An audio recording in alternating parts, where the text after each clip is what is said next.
हम जितने भी इस धरती पर लोग हैं सब मनु महाराज के वंशज हैं। हम सबके जो परम पिता हैं वो मनु हैं, और उनसे भी आगे जाएं तो हम भगवान की संतानें हैं। इसलिए अपने आप को कभी भी कमजोर नहीं समझना चाहिए आदमी को। एक उदाहरण थोड़ा अटपटा है पर होता है ये दुनिया में, कि जो ज्यादा धनवान पिता का, बड़े खानदान का बेटा लड़का होता है ना, तो वो जहां जाता है वो उसी घमंड से और गर्व से जाता है। कुछ भी उल्टा सीधा भी कर देगा तो क्या कहता है, हमारे पिता है संभाल लेंगे, उनके अंडर में सारी पुलिस फोर्स है, ये है फलाना है, तो उसको गर्व रहता है इस बात का मेरा पिता फलाने पद पर है। तो जब जगत का साधारण व्यक्ति जो छोटे से छोटे पद पर है उसके लिए उसका बेटा इतना घमंड सीना तान के चलता है, तो हम सब जो बच्चे हैं वो किसके संतान हैं बताइए? हम सब भगवान की संतान है। और भगवान की संतान होने के नाते घमंड नहीं पर गर्व हमेशा अपने मन में रखो कि हमको किसी से घबराने और डरने की जरूरत नहीं, क्योंकि हम परम पिता के बच्चे। कोई दुनिया की ताकत हमारा कुछ नहीं बिगाड़ सकती। जब कृष्ण हमारे साथ हैं तो भला कौन दुनिया में ऐसा है जो हमारा कुछ बिगाड़े? जैसे मैं अक्सर कहा करती, लोग बड़ा डरते हैं, फलाना ग्रह टेढ़ा चल रहा है, फलाना दिन टेढ़ा चल रहा है, देवी देवता टेढ़ा चल रहा है। पर ध्यान रखना, जिस पर श्री ठाकुर जी, जिसको ठाकुर जी पे भरोसा, जिसको श्री बिहारी जी पे भरोसा, जिसको श्री राधा रमन लाल पे भरोसा, भगवान के सामने बड़े बड़े नवग्रह आकर के चरणों की रज पाने के लिए तरसते, अगर तुम उनके चरण पकड़ लोगे तो बताओ कौन सा ग्रह तुम्हारा क्या बिगाड़ देगा? जब ठाकुर जी का अनुग्रह हो जाता ना तो कोई कुछ नहीं बिगाड़ सकता। इसलिए डर हटा दीजिए। हम बड़ा डर डर के जीते हैं लोग। घर नया बनाया, किसी की नजर ना लग जाए, सो उसमें एक ना नजर लगने के लिए क्या करते हैं? बोलो ना जोर से। एक बाबा इशारा कर रहे हैं ऐसे, खोपड़ी लटका देते हैं। वो काला सा नहीं होता, मतलब होता तो घड़ा ही है, वो घड़ा का छोटा बच्चा, उसको पेंट बढ़िया आंख नाक बना के काला सब उसका चित्र बना के उसको चिपका देते घर के, बढ़िया कोठी बनाएंगे। एक तो पता नहीं घर को घर नहीं बोलते, कई लोग जब आते ना हमारी कोठी में चलो, वाह तुम घर ही कह दो, मकान ही कह दो, हमारा बंगला बनाओ उस पर चलो, चलो जी तुम्हारे बंगले पे। तो बंगले पे देखो जाके तो सामने ही एकदम या तो वो टायर काला टका होगा या काला वो मुंह वाला टका होगा। अब उससे उस समय कुछ कह तो नहीं सकते, पर वो देख करके समझ आ जाता है कि ये आदमी भीतर से बड़ा घबराया हुआ है, बड़ा डरा हुआ है, इसको भगवान पे भरोसा नहीं है। अगर विश्वास होता तो इतने धक्के नहीं खाता, इतनी परेशानियां नहीं उठाता, इतना डरता नहीं कि हमारे, अरे जिस घर में भगवान का वास हो, जिस हमारे घर को नजर लग जाए, कैसे नजर लग जाएगी? जिस पर बिहारी जी की नजर हो उसको दुनिया में कोई नजर नहीं लगा सकता, पर ठाकुर जी की नजर होनी चाहिए, उनकी दृष्टि होनी चाहिए। इन सबसे ऐसा मेरा मानना है, मानो ना मानो खुशी आपकी, पर शास्त्र तो यही कहता है कि जब भगवान पर भरोसा हो जाए फिर भय मुक्त हो जाता है। अकुतो भया कुतोपि भया नास्ति। भक्त हमेशा निडर होता है, निर्भय होता है, उसको किसी से डर नहीं। आज जिनकी कथा आप सुनने जा रहे हैं, आगे जिन भक्त का चरित्र आप सुनने जा रहे हैं, श्री प्रहलाद जी महाराज, लाख कोशिश की पिता ने डराने की, पर प्रहलाद जी डरे और उल्टा क्या कह रहे हैं? श्री प्रहलाद जी की जो निष्ठा है, कैसी निष्ठा है? जब पिता ने तलवार निकाली मारने के लिए तो न डरते हुए प्रहलाद ने दोनों हाथ उठा दिए, और हाथ उठाने का मतलब है सरेंडर। किसको समर्पित? भगवान के, हरि के चरणों में। हरि शरणम हरि शरणम हरि शरणम हरि शरणम हरि शरणम हरि शरणम हरि शरणम हरि शरणम।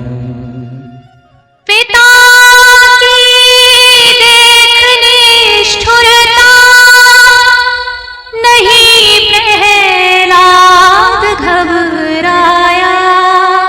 पिता की देख निष्ठुरता नहीं प्रहलाद घबराया। पिता की देख निष्ठुरता नहीं प्रहलाद घबराया। पिता की देख निष्ठुरता नहीं प्रहलाद डरे नहीं, बल्कि क्या किया? लगाया प्रेम से नारा हरि शरणम लगाया, प्रेम से नारा हरि शरणम हरि शरणम हरि शरणम हरि शरणम हरि शरणम हरि शरणम हरि शरणम हरि शरणम।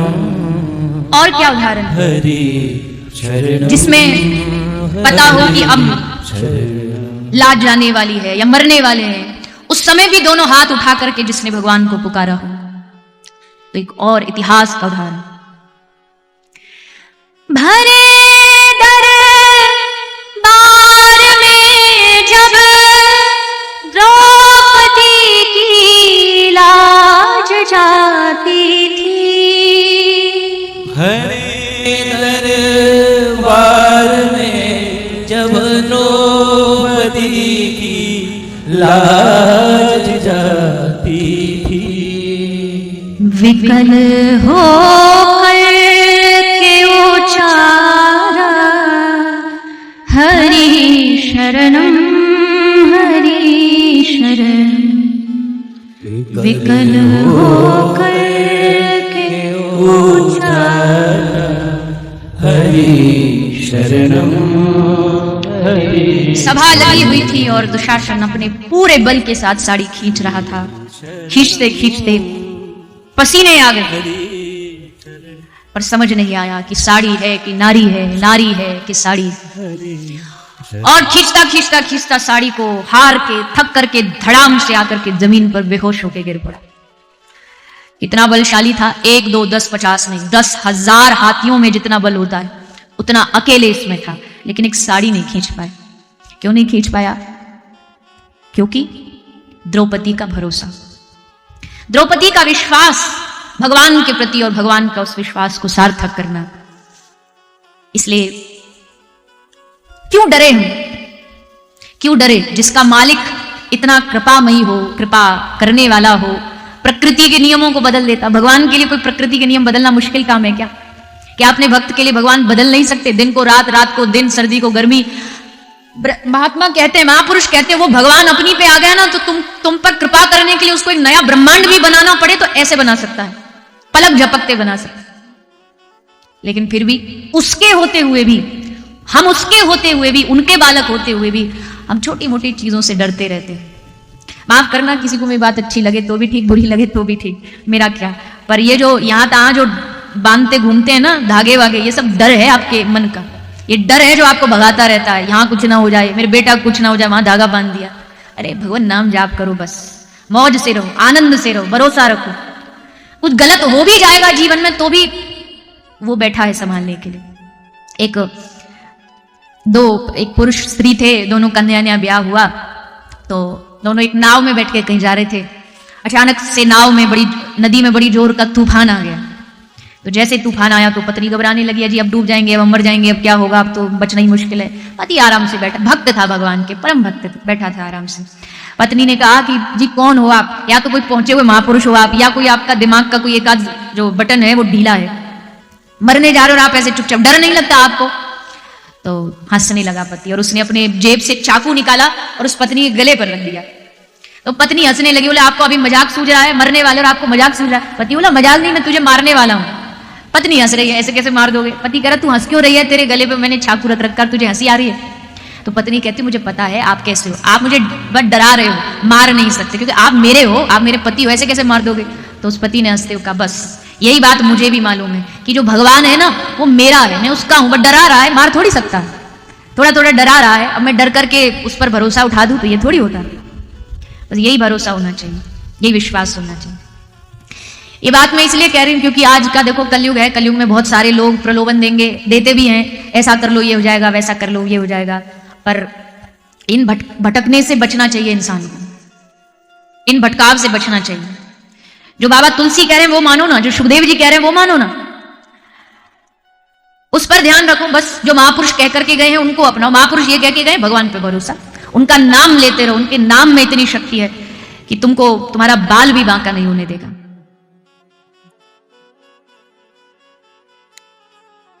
तो ये विश्वास जिसके हृदय में जागता है उस पर ही भगवान की अति कृपा होती है। इसलिए जरा भी किसी प्रकार का मन में कभी भी भय मत लाइए, कभी भी मन में डर मत लाइए। आज भगवान ने कोई परिस्थिति प्रतिकूल दी भी है तो एक दिन अनुकूल भी देंगे, अनुकूलता भी आएगी, अनुकूलता है तो प्रतिकूलता भी आएगी। एक भजन गाते हैं ब्रज में, तेरे फूलों से भी प्यार, तेरे कांटों से भी प्यार, तू जो भी देना चाहे दे दे मेरे करता है। फूल भी उसी के हैं, पुष्प उसके हैं, तो कांटे भी उसी के हैं। अगर सुख उसका दिया है तो दुख भी उसी का दिया है। पर हम उस दुख की घड़ी में बड़ी जल्दी घबरा जाते हैं, बड़ी जल्दी टूट जाते हैं, बड़ी जल्दी निराश हो जाते हैं। लेकिन जैसा एक प्रसंग हुआ कुंती का आता है कि अगर ये कष्ट ना होते, ये पीड़ा ना होती तो फिर भगवान का स्मरण कैसे होता। एक पथिक जी का बड़ा सुंदर भाव है, एक संत हुए हैं श्री पथिक जी महाराज, वो कह रहे हैं, बड़ा प्यारा भाव है कि अगर तुमने ये दुखों की ठोकर न खाई होती तो ये जो तुम्हारी बुद्धि अभी जो संभल करके चल रही है, भगवान की ओर चल रही है, ये नहीं चल रही होती। कई लोग कहते हैं ना बादाम खाने से अकल आती है, पर असल में बादाम खाने से अकल नहीं आती, जीवन में ठोकरें खाने से अकल आती है, अनुभवों से अकल आती है, दुखों से अकल आती है कि अब भगवान की ओर चलना चाहिए। श्री पथिक जी महाराज लिखते हैं, कभी जिंदगी में ये आंखें न खुलती अगर रोशनी तुमसे आई न होती। पथिक से पतित की भला कौन सुनता, तुम्हारे यहां जो सुनवाई न होती। अगर तुम न सुनते तो फिर हमारी इस प्रार्थना को, हमारी पुकार को कौन सुनता। इसलिए हे नाथ, ये जो भी आप दे रहे हो जीवन में, सब आपका कृपा प्रसाद है। ये जिसके मन में बैठ गया वो भगवान का सर्वश्रेष्ठ भक्त माना जाता है। ऐसे ही भगवान के भक्तों का चरित्र सुखदेव जी सुना रहे हैं। भरत जी महाराज जो एक राजा थे, भारतवर्ष के राजा थे, लेकिन मन में वैराग्य जागा तो सब ठोकर मार करके गंडकी नदी के पास कुटिया बना के उसमें रहने लगे। किंतु माया कब मुख खोल करके आ जाए और कब पछाड़ दे कोई भरोसा नहीं। वही हुआ, एक हिरण के बालक के रूप में माया आई और श्री भरत जी की दिनचर्या भगवान से हट करके उस बालक में, मृग शावक में लग गई। अंत में उसी का ध्यान करते करते प्राण त्याग दिए, अगले जन्म में एक हिरण बने। पर पूर्व जन्म की भक्ति तो साथ ही चलती है, कभी नष्ट नहीं होती, इसलिए हिरण योनि में भी इन्होंने भजन किया। भगवत कृपा से तीसरा मौका इनको मिला, फिर एक मानव बने, ब्राह्मण परिवार में जन्म हुआ और वहां भरत जी ने भजन करके भगवान को प्राप्त किया है, राजा रघुगण पर कृपा की है। ये सब वर्णन सुनाते हैं सुखदेव जी। और फिर नरकों का वर्णन सुनाते हैं कि सावधानी से नरकों का वर्णन सुनना चाहिए। और भागवत में तो कहने में तो इतना ढंग से और विस्तार से हम कह भी नहीं पाते, पर सबके घर में भागवत जी होगी, एक बार जाके सबको भागवत में नरकों का वर्णन तो पढ़ ही लेना चाहिए, तो पता लगे कि जो पापों की गठरी हम अपने सर पर धर रहे हैं, जमा कर रहे हैं, आखिरकार इसका परिणाम क्या होने वाला है। पर हम ध्यान से सुनते नहीं। जब किसी की मृत्यु होती है ना, तो मृत्यु के उपरांत घर में गरुड़ पुराण का पाठ होता है। पंडित जी आते हैं, आचार्य जी, और आकर के गरुड़ पुराण का पाठ करते हैं। और उसमें क्या यही बताया कि मृत्यु के बाद क्या क्या होता है। आपके यहाँ होता है पाठ? होता है ना? हाँ, पर सुनते नहीं ना। जब किसी की मृत्यु हो जाए और घर में पाठ होता है तो बेचारे पंडित जी आते तो हैं पूरे जोश से, पर 2-4 बैठे होते हैं और उसमें भी समाधि में सोए हुए होते हैं। पंडित जी अकेले अकेले कहते हैं और अकेले अकेले सुनते हैं। उस समय ध्यान से सुनते नहीं हम। क्या होगा मृत्यु के उपरांत, उसमें विस्तार से वर्णन है कि ये करोगे तो ऐसा होगा, ऐसा करने से वैसा होगा। तो ये दंड है। झूठ बोलने का अलग नरक है, किसी को कष्ट देने का, पर स्त्री गमन करने का, जीव जंतुओं की हत्या करने का, आदि आदि सब प्रकार के पापों का दंड विधान है। कोई बच न पाएगा। कोई लाख कोशिश करे अपने कर्मों के फल से बचने का, पर कोई बच नहीं सकता। कर्म घुमा फिरा के एक दिन पकड़ेगा ही पकड़ेगा, परिणाम एक दिन पकड़ेगा ही पकड़ेगा। लाख कोशिश करो पर कर्मों के परिणाम से कोई बच नहीं सकता, कोई नहीं बच सकता। एक उदाहरण दिया जाता है, दृष्टांत दिया जाता है कि एक बार एक होटल होता है, उस होटल में बाहर एक बोर्ड लगा होता है। उस बोर्ड पर लिखा होता है कि जिसको जितना भोजन पाना हो तो भोजन पाए, और भोजन पाने के बाद उसको बिल नहीं देना पड़ेगा। ध्यान से सुनो, इधर देखो, मेरी तरफ देखो सारे। एक तो जो बीच बीच में आते हैं ना, ये आएंगे 7 बजे और 8 बजे और बैठेंगे सबसे आगे आकर के। लेट आते हो तो लेट पीछे बैठा करो, यहां आकर के सारी व्यवस्था भंग मत किया करो। कथा का समय है, यजमान जी कह रहे थे कथा थोड़ा बढ़ाओ, लोग लास्ट में आते हैं। तो जी समय तो पता है ना सबको, जब आओगे लास्ट में तो वही लास्ट में जो थोड़ा बहुत बचा रहेगा वही मिलेगा, इसलिए समय से आया करो और समय से अपने स्थान पे बैठा करो। आपकी वजह से कथा में भंग हो तो उल्टा पाप लगता है। कहां थे बताओ कथा में अभी? है नहीं याद ना? है भरत जी तो चले गए कब के।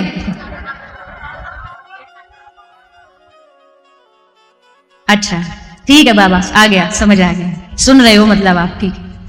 होटल में बोर्ड लगा था, बोर्ड पे क्या लिखा था? हाँ, पैसा नहीं देना पड़ेगा। ऐसे होटल में जाना चाहते हो? नहीं, होटल में बोर्ड पे लिखा था आपको जितना मन चाहे भोजन करो और पैसा आपको नहीं देना, इसका जो बिल है वो आपके पोते चुकाएंगे, आपके जो आगे आने वाली पीढ़ी है, आपके पोता पोती जो होंगे वो चुकाएंगे।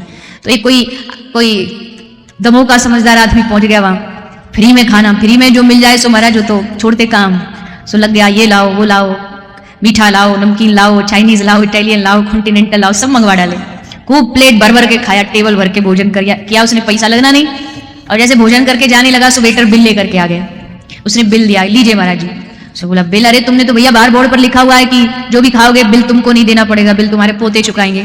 तो वेटर ने हंस के कहा तो सही तो लिखा, ये आपका बिल थोड़ी है, तो आपके दादाजी का बिल है, आपके दादाजी खा के गए थे उनका बिल है। तो भैया कितना भी बचने की कोशिश कर लो, बिल तो चुकाना आपको ही पड़ेगा। जैसे कहते हैं ना, घी सीधी उंगली से ना निकले तो टेढ़ी कर लो। कर्मों से कितने भी बचने का प्रयास कर लो, कर्म चुकाने तो हमको ही पड़ेंगे।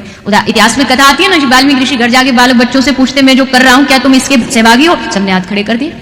कोई किसी के कर्म का सहभागी नहीं है, सबके कर्म अपने खुद के हैं। तुम पाप करोगे तुमको परिणाम मिलेगा, तुम अच्छा करोगे तो उसका परिणाम, तुम भजन करोगे तो भजन का परिणाम भी तुमको मिलेगा।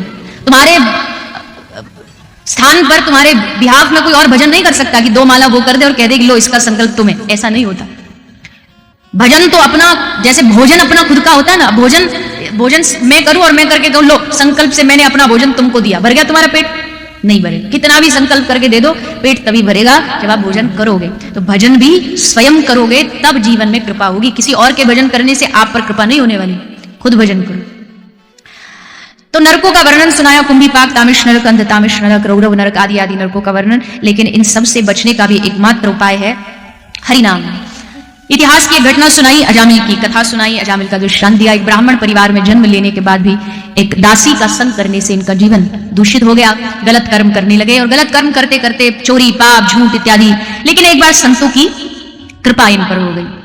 संतों की कृपा, संत कृपा जीवन में बहुत कुछ बदल देती है। जिसको संतों पे भरोसा हो वही जानते हैं, साधारण लोग नहीं जान सकते। जो ये कहते हैं कि संत तो आजकल सब ढोंग है, कोई संत रहा नहीं, वो लोग नहीं जान सकते कि संत की क्या महिमा है। संतों की महिमा अपरंपार है। एक बार संत नजर दृष्टि घुमा दे हमारे ऊपर पहुंचा हुआ संत, तो सारा जीवन बदल जाता है। इसलिए संत घर में आए, संतों ने कह दिया कि अपने बेटे का नाम नारायण रखना। नारायण नाम रख लिया गया और नारायण नारायण करते करते अंत में अजामिल को भगवत प्राप्ति होती है। इसका सीधा सा भाव है जो हमने कल सुना, नाम जपो, ज्यादा से ज्यादा जपो, किसी भी स्थिति में जपो, किसी भी परिस्थिति में जपो। गलती से भी राम बोल दोगे तो भी परिणाम मिल जाएगा। राम नाम में इतनी शक्ति है। एक राम नाम, एक राम का, कृष्ण का नाम जीवन को बदल सकता है। एक महात्मा जी सुनाया करते थे कि एक आदमी कथा में गया तो व्यास जी बोल रहे थे राम नाम जपना चाहिए। थोड़ा नास्तिक था, भगवान में मानता नहीं था। उसका मित्र उसको जबरदस्ती ले आया था कथा में। तो कथा विश्राम के बाद वो मित्र उस महात्मा जी से मिलवाने भी उसको ले गया। बोले महात्मा जी भगवान को मानता ही नहीं है, हम इसको खूब कहते हैं भगवान का भजन कर, पर करता ही नहीं है। तो महात्मा जी ने कहा बेटा मत कर भजन, पर आज तू मेरे पास, मेरे दरबार में आया है, एक काम करेगा? बोले हाँ जी बोलिए, कोशिश करूंगा। एक बार राम बोल दे, एक बार अपने मुख से तू कह दे राम। वो पक्का था, बोला नहीं मैं क्यों बोलूं, मेरा जब राम नाम से नाता नहीं। अरे बेटा मुझ पे एहसान कर दे, तू मत बोल, तेरा अगर कुछ घट जाए तो कहना, मेरी इच्छा के लिए। एक बड़ा आदमी तुझसे कुछ कह रहा है, उसको खुशी मिलेगी, इसलिए बस एक बार बिना भाव के बोल दे राम। अब उसने महात्मा जी का पल्ला झाड़ने के लिए बोल दिया, बोले लो बोल दिया राम। महात्मा जी खुश हो गए, बोले बस बन गया काम, इतना ही बुलवाना था तुझसे। अब बेटा बस एक बात याद रखना कि जो कोई तुझसे पूछे ना, कभी भी कोई पूछ ले कि एक राम नाम का फल क्या हो, एक राम नाम का तू फल ले ले, तो कुछ मांगना मत, बस उसी से कह देना जो एक राम नाम का फल हो दे दो, बस हमारी ये बात याद रखना। बोला ठीक है देखेंगे। चला गया। जीवन बीतता बीतता बीतता एक दिन आ गई मृत्यु। मरने के बाद जीवन में कुछ अच्छा तो किया नहीं था, तो सीधा यमराज के पास गया। यमराज जी ने चित्रगुप्त से कहा कि इसकी फाइल खोलो। फाइल खोली गई, क्या अच्छा किया क्या बुरा किया जीवन में? बोले महाराज बुरा ही बुरा किया, अच्छा तो कुछ किया नहीं। हाँ, एक बार गलती से इसने बोला था राम, एक बार इसने राम नाम बोला। यमराज जी बोले तो ठीक है बच्चा, बता तुझको एक राम नाम पाप का फल पहले चाहिए पुण्य का? तो बोले महाराज पहले पुण्य का ही दे दो। तो बोल तुझे एक राम नाम के बदले क्या चाहिए? तुरंत संत की बात याद आ गई। बोला ठीक है, एक राम नाम का जो फल आपके कैलकुलेशन के हिसाब से बनता हो वो दे दो। अब जैसे यमराज जी ने सुना, यमराज जी की इतनी ताकत कहां कि एक राम नाम में क्या फल है यमराज जी बता सके, और ना किसी व्यक्ति ने आज तक आकर के उनसे ये पूछा कि एक राम नाम का क्या फल बनता वो दे दो। वाह स्पाइडरमैन, भैया ये सब थोड़ा व्यवस्था बनाओ, संभालो बच्चों। तो एक राम नाम का जो फल बनता वो दे दो। यमराज जी बोले हम तो जानते नहीं, एक काम करो ब्रह्मा जी के पास चलो, उनके पास थोड़ा लेखा जोखा हमसे ज्यादा रहता तो वो बता देंगे। तो यमराज जी उस व्यक्ति को लेकर के गए ब्रह्मा जी के पास। ब्रह्मा जी से कहा, ब्रह्मा जी एक टेढ़ा सा भक्त आया और कह रहा राम नाम का फल बताओ। ब्रह्मा जी ने अपनी सब सारी पोथी पलट डाली, पर एक राम का फल क्या होता है ये ब्रह्मा जी भी नहीं बता पाए। ब्रह्मा जी, यमराज जी और वो भगत जी सब मिलकर के पहुंचे शिव शंकर जी के पास। बोले शंकर जी तो दिन रात राम नाम लेते रहते ना, उनको तो पक्का पता होगा। तो सबने जाके कहा कि भोलेनाथ जी आप बताइए एक राम का क्या फल होता है। भोलेनाथ जी हंसने लगे। भोलेनाथ जी ने कहा मैं राम नाम लेता हूं पर फल के लिए नहीं लेता, अपनी मस्ती के लिए गाता हूं, अपने रस के लिए गाता हूं। बस मुझे राम नाम गाने में अच्छा लगता, कभी ये ध्यान गया ही नहीं कि राम नाम का फल क्या है, कभी सोचा ही नहीं, इसलिए हम नहीं जानते। तो अब भैया कौन निर्णय करेगा एक राम नाम का फल? बोले जिसका नाम है उसके पास चलो। सारे पहुंचे, ब्रह्मा जी, यमराज जी, शंकर जी, भगवान राम के पास जाकर के कहा प्रभु एक बड़ा भक्त आया, इसने सबको नचा रखा, कहता है एक राम नाम का फल बता दो, आप बताओ एक राम नाम का फल। राम जी मुस्कुरा के बोले भैया बड़े बड़े ध्यानी भजनानंदी साधु भी मुझे पा नहीं सकते हैं, प्रयास करते हैं योग बल साधन बल से पर नहीं पा पाते हैं, लेकिन आज जिसने जीवन में कोई अच्छा काम नहीं किया उसको खुद यमराज, उसको खुद भगवान शंकर, उसको खुद ब्रह्मा जी हाथ पकड़ के उसको इतनी इज्जत के साथ मेरे सामने लेकर के आए, इससे बड़ा एक राम नाम का फल और क्या हो सकता है? जिसको स्वयं कोई जीवन में कोई अच्छा कर्म किया नहीं, देखो मेरे सामने खड़ा है और तुम सारे उसके आगे पीछे घूम रहे हो। एक राम नाम का फल है, अनंत राम नाम, महादेव सतत जपत दिव्य राम नाम, निराधार को आधार एक राम नाम, सुप्रेम मुदित मन से कहो राम राम राम। इस भगवान नाम की महिमा को अजामिल की कथा के द्वारा सुनाया गया। इसके बाद कथा आती है गजेंद्र मोक्ष की। एक ऐसा भक्त भगवान का, मानवों को तो बहुत सुना है मनुष्य भगवान को कैसे पाते हैं, और जब भगवान की कृपा होनी होती है तो पशु योनि में भी भगवान को पाया जा सकता है। भगवत प्राप्ति इतनी सरल है कि कोई पशु योनि में भी भगवान को पा सकता है, और वहां भी बस एक ही भाग समर्पण जो गजेंद्र ने किया। एक हाथी था, परिवार के साथ त्रिकूट पर्वत पर रहता था, स्नान के लिए सरोवर में आया, बड़ा मौज मस्ती कर रहा है पूरे परिवार के साथ, खूब डुबकियां लगा लगा के स्नान कर रहा है, मस्ती मौज चल रही है कि तभी ग्राह मगर आकर के गजेंद्र का पांव पकड़ लेता है।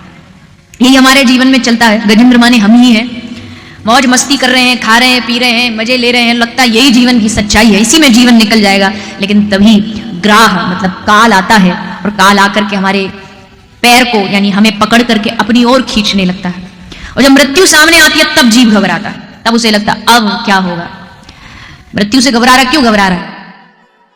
देखो उदाहरण से समझाते हैं महापुरुष की, मान लीजिए आप सब स्कूल में पढ़े हैं, तो स्कूल में क्या होता है, स्कूल में गर्मियों की छुट्टी होती है, तो गर्मियों की छुट्टी जब होती है महीने भर की, तो टीचर्स को पता होता है कि अगर इनको खुला छोड़ दिया जाए तो पूरा महीना बस मौज मस्ती करेंगे, इसलिए थोड़ा एक महीने का घर का काम दे देते हैं, होमवर्क दे देते हैं, एक महीने में ये काम करके लाना।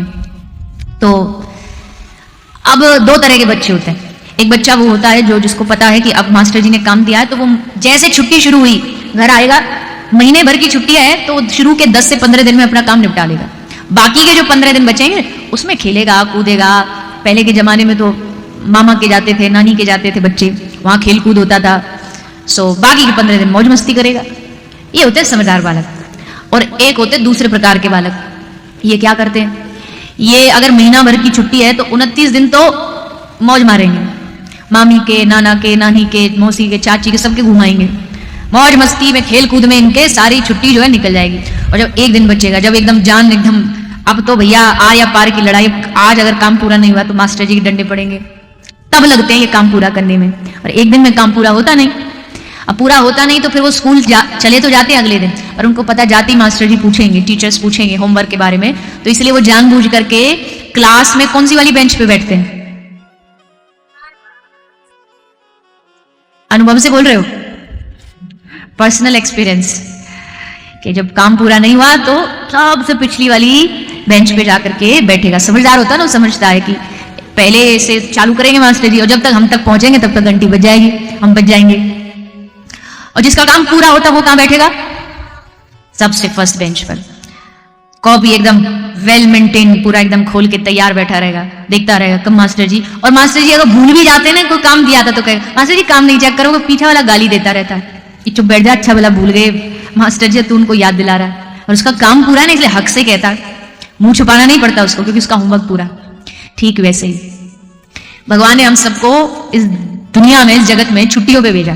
किसी को 20 साल की छुट्टी मिली है, 20 साल का जीवन है, किसी को 80 साल का, किसी को 100 साल का। पर ये छुट्टी केवल मौज मारने नहीं, होमवर्क भी मिला है। भक्ति, भजन करो, सेवा करो। लेकिन जैसे वो बच्चा बैक बेंचर्स जो होते हैं पूरा महीना मौज मारते हैं, अंत में उनको याद आता है, वैसे ही हम करते सारा जीवन, बचपन खेल में, जवानी कमाई में, और उससे बड़े बाल बच्चों के पालन पोषण में।